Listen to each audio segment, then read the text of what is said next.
Welcome back to Broken Electronics. I'm Lee, and I'm so glad you could take time out of your day to join me today. Now, let's see. What's been going on here that I would need to catch you up about? Oh, well, here's something. I bought a Mac Pro. I'm waiting here for the riotous laughter to die down. Uh, People who follow the channel will know pretty well that I own a lot of Mac Pros. In fact, I own 7 Mac Pros. Uh, Why would I go about buying another one? Well, here, let me show it to you. Yep, I bought a trash can. For those of you who may not be familiar with Mac Pros, the people usually watch these videos for the PowerPC content and may just not be following along with the high-end machines of Apple.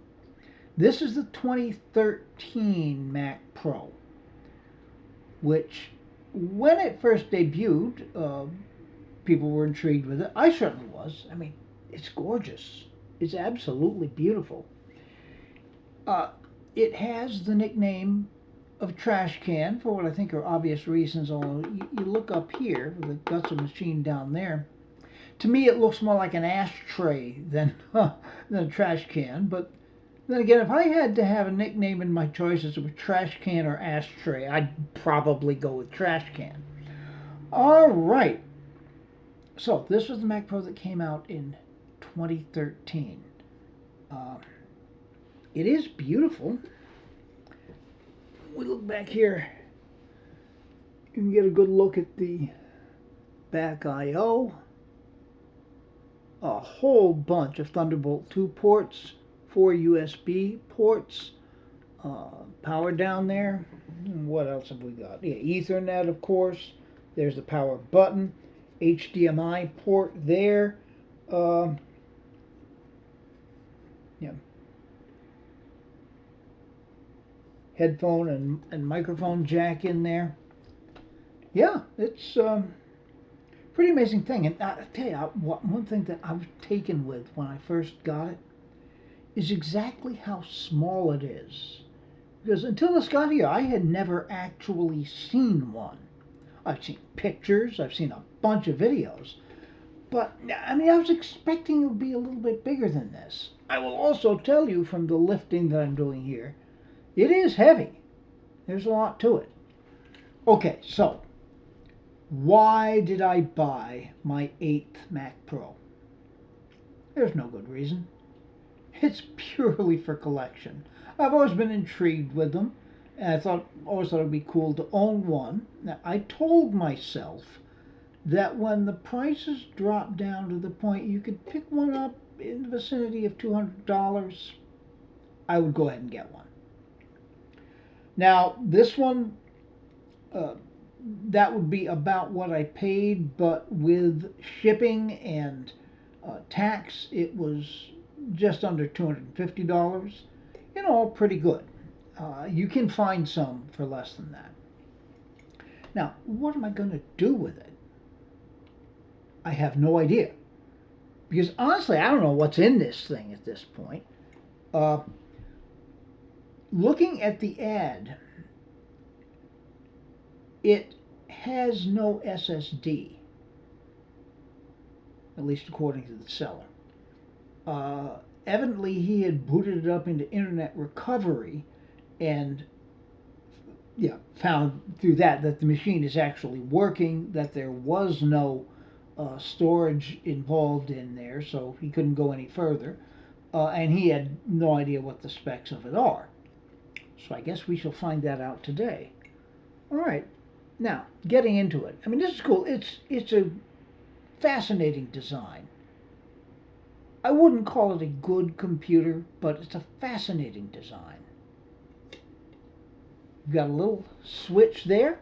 When you unlock that, just lift the top of it right off. Okay. Here's the RAM. And here's the other RAM. It's got 4 slots for RAM. No idea what's in there. We'll find that out. I mean, I could pull it out and look at it, but, and yeah, sure enough, here's where the SSD would go. It takes, one of those proprietary Apple SSDs, exactly the same as the SSDs that were put in the 2015 General Era MacBook Pros and in the 2014 Mac Minis, which we recently did a video where I upgraded a Mac Mini storage. All right. And I'll tell you, one thing I'm glad to see here. The screw is there. I had been a little worried that the screw would not be in place. And then what are we going to do? Okay. Now, it just so happens, as I said, I had recently done a video where I upgraded the storage on 2014 Mac Mini. This is the drive. And as I recall, it has Monterey on it. That's the most recent operating system that this machine can boot. So ideally, if we put this in there, it should just boot. All right. Taking the iFixit screwdriver kit.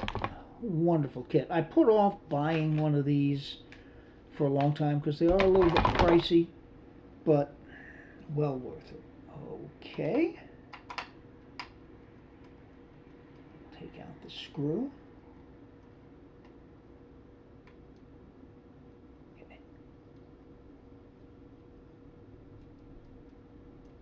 Long screw.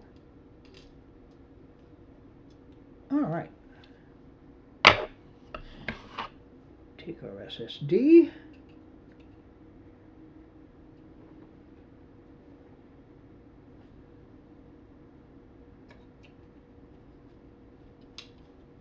Insert it thusly.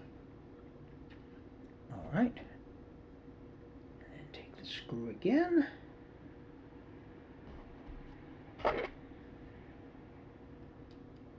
be good if this were magnetized, but oh well. I mean, we can do that. All right, come on now.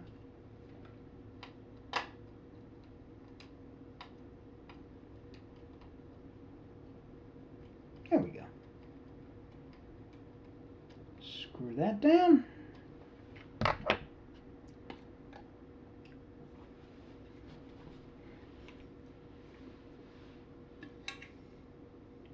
Take the cover off. There are a couple of dings. In terms of the condition, you can see there's a ding up here on the top of the cover, and there's some kind of sticker residue on here that I mean, I haven't really dug into it, but it certainly doesn't come off easily. I'll get it off eventually. All right. But what we want to do is to see this thing work. All right. Let this turn so the I/O is there. Get the opening here.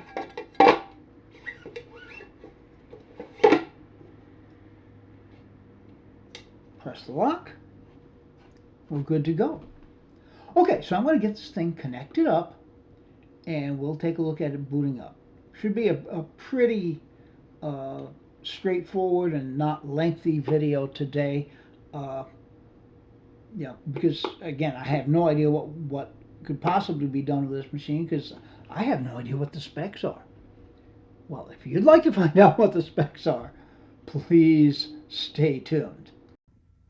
Okay, I think we're organized here. I've got the 2013 Mac Pro connected to my 27-inch Apple Cinema display. The display on this is very glossy.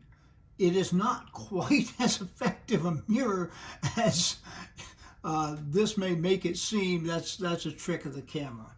In any event, let's see. There we go. Button pressed. There's the chime. Not real loud. Display has come to life.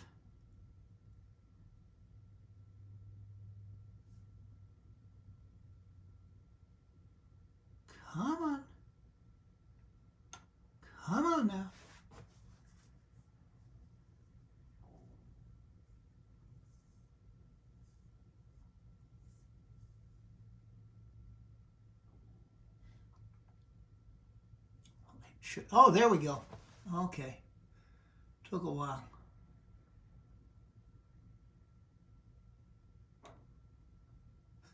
When you think this is the newest Mac Pro that I own. Okay. Yeah, it says MacBook, which it did come out of the Mac Mini. Why it says MacBook, I really don't know. Now, what? Okay, the password, I think it's one.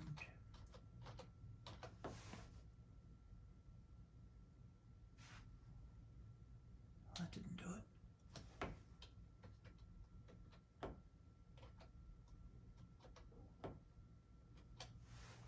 Okay. Yep. Yeah. That's the keyboard that I'm using. I've run out of Apple Displays keyboards.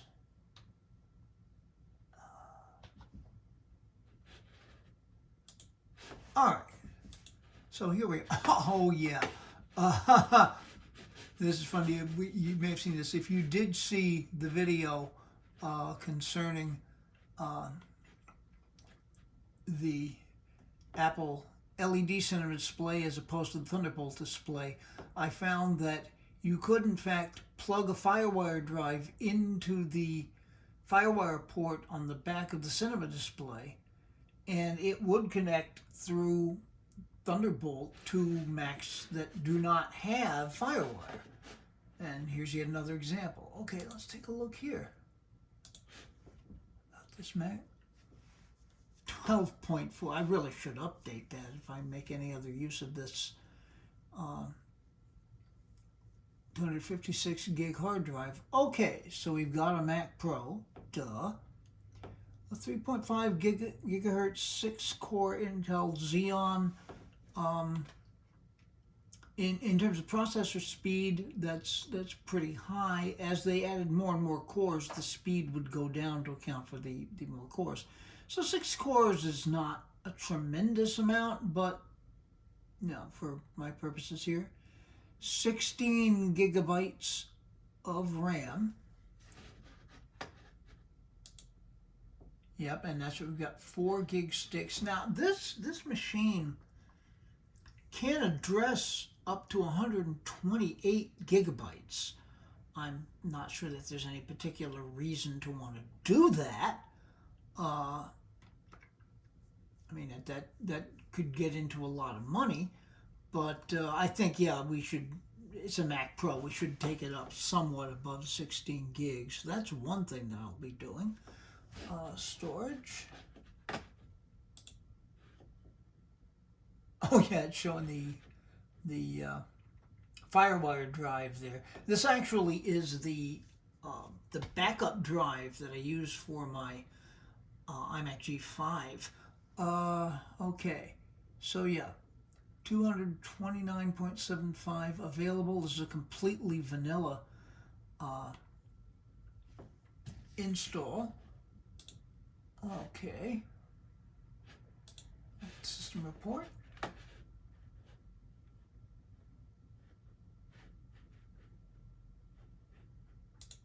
Wi-Fi.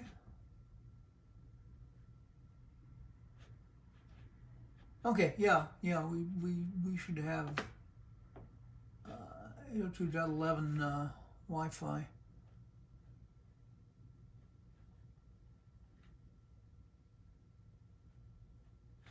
I'm not seeing the. That doesn't matter. Okay. Bluetooth. And of course, that they all came with that. Let's take a look at graphics and displays. Okay. 2 AMD FirePro.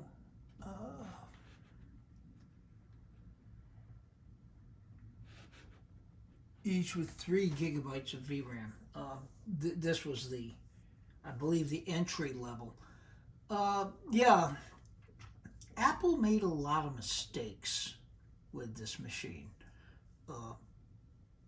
They do the typical Apple thing of absolutely prioritizing design over functionality. The two graphics cards, they were banking on dual graphics cards becoming a really important thing. Obviously, they did not. That fell completely flat. The other thing they were banking on was the real lack of expandability of the system. You saw how small it is. There's no room really to put anything else in there. So they were expecting that you would expand it through the use of those many Thunderbolt ports on the back. If it had been Thunderbolt 3 or 4 as today, I don't think they were expecting the Thunderbolt technology to move on quite as quickly as it did. So they were still selling this machine with those Thunderbolt 2 ports when they were selling much less powerful machines, ostensibly, with Thunderbolt 3, which is twice as fast. All right. But it is beautiful. And I think maybe one of the big mistakes they made with this was in marketing it as a Mac Pro. Because when I look at this, the computer in today's Apple lineup that jumps out to me most is the Mac Studio. This is very similar in many respects to a Mac Studio, including the lack of internal upgradability, but a very powerful system. If they just hadn't called it a Mac Pro, maybe it would have gone somewhere. If they hadn't just let it languish the way they did, maybe it would have gone somewhere. Who knows? All right, so what's in the future of this? Upgrading the storage is going to be very simple. There are very low-cost adapters. As I say, these SSDs were used in a wide range of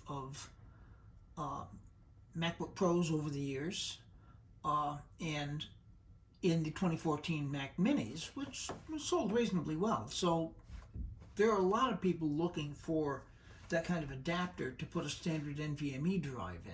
So I can get an NVMe drive, and we will certainly upgrade it beyond what's in there. I mean, it's a Mac Pro. You got to have something more than 256 gigabytes. Yeah, Apple, even in 2013, was doing the same thing. They'd sell the machines with absurd base amounts of RAM. And at the time, since the adapters didn't yet exist, they had you over the same kind of barrel they've got today with the soldered-on memory. It just didn't last because people came up with the adapters. All right. So yeah, we'll certainly do that. And RAM. RAM is easy to upgrade. And just take out the 4 gigabyte sticks that are in there. Now, we could take it to 32. We could take it to 64. 128. I'm thinking maybe 64 is going to be the sweet spot in terms of being a little bit reasonable in terms of cost on a computer that, realistically, how much am I actually going to use this? It's fun, though, so we'll bring that up. Now, the other upgrade that jumps out, I mean, it is possible to upgrade the graphics. It's not easy, and there's a very limited number of cards you can get that will actually fit into this thing. So upgraded graphics, you're pretty much stuck with eGPUs. I'm not going to go there. And you can upgrade the processors. You could take it to, 2.7 gigahertz 12 core. But again, given how much I'm going to use the machine, I'm unlikely to do that. I mean, who knows? I get funny ideas sometimes. But yeah, I think that's where we're going to go. Well, I hope that you've enjoyed this little look at the 2013 Mac Pro. And we will be back very, very soon with another video on this machine where we do, in fact, upgrade the RAM and upgrade the storage. As far as operating system, I think at the moment we're just going to stay with Monterey. Monterey is as far as it can go, but yeah, we'll stay with it, and yeah, it'll eventually get upgraded with OCLP when Monterey goes out of support next fall. All right. Be good to other people. They need it and deserve it. Be good to yourselves. We can do so much good in this world, but we're not well positioned to do that if we're not good to ourselves. We can make this world a better place. It is not yet. So please take very, very good and careful care. Okay, so we will have another video on this machine, at least, maybe more than that. We've had a bit of a hiatus on the Mac Mini material. There's a lot of Mac Mini content coming up. We certainly have, even though we're past Macintosh now, there will be more PowerPC content, and I'm sure some more 2010, etc. Mac Pro content. Until those things are up and available on the channel, this has been Broken Electronics.